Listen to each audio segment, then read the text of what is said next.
葡萄牙的圣地圣母教堂。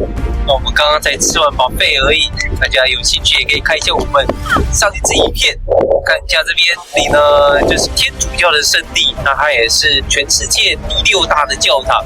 那这个教堂呢，看起来是小小的一个而已，如果是把它的整个占地加起来的话，它是非常大的一个范围。它有一个很惊人的小故事，它已经有显现了6次的神迹了。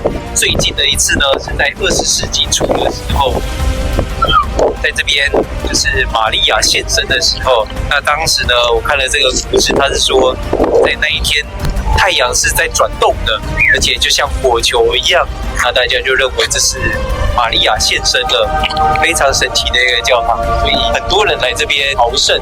看一下这整个广场这么多人，我们就去那边看一下吧。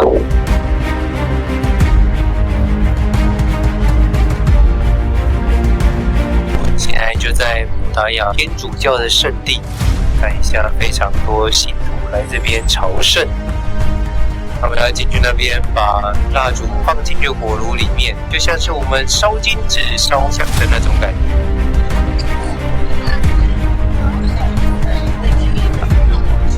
好了，看一下他们在烧蜡烛的这个模式，是不是跟我们在烧金很像呢？其实宗教的本质都是一样的，换一个信仰而已。不管你是信佛、信神、信耶稣、信妈祖、信任何的东西，在我看来，其实追根究底，全部都是一样的。那我们现在就在葡萄牙的圣地里面。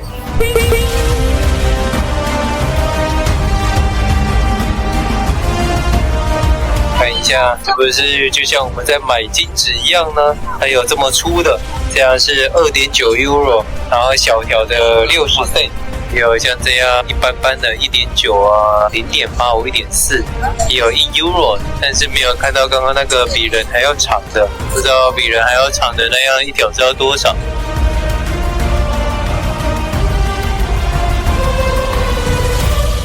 有一种回到佛光山的那种感觉。我刚刚还以为后面的这个圆形的，它是一个博物馆。那这边呢，它也是一个礼拜堂，可以在这边沉思静默一下，看一下它的这个广场如此的大。还有我们刚刚进去的，我以为是博物馆，其实它是一间礼拜堂。那在它的这个广场这边呢，它是像这样一个半圆形，看起来是不是有点酷似为梵蒂冈的大教堂呢？都是有像这样一个圆形的拱门。如果你是走葡萄牙的朝圣之路前往圣地亚哥，想必不会错过了这个非常大的圣母朝圣景点。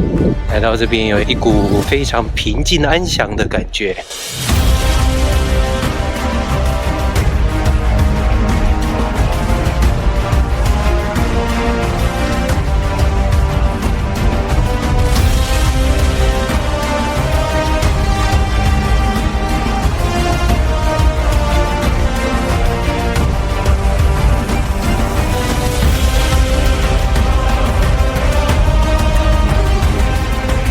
在法蒂玛的这个教堂出现过许多次的神迹，所以大家认为是一个非常显灵的教堂。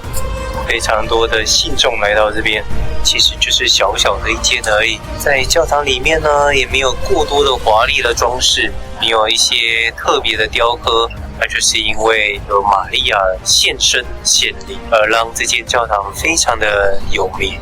大家都来这边朝圣，看有没有一天有机会可以看到玛利亚再次显灵。已经100年了，玛利亚应该要再现身一下了吧？我们今天的法蒂玛的朝圣之路差不多已经结束了，带大家看完了这个伟大的教堂。那下一次呢，会再带大家到圣地亚哥看一下西班牙的朝圣之路，看大家到圣地亚哥大教堂是长得怎样的呢？我们下一回朝圣之路的影片再见喽！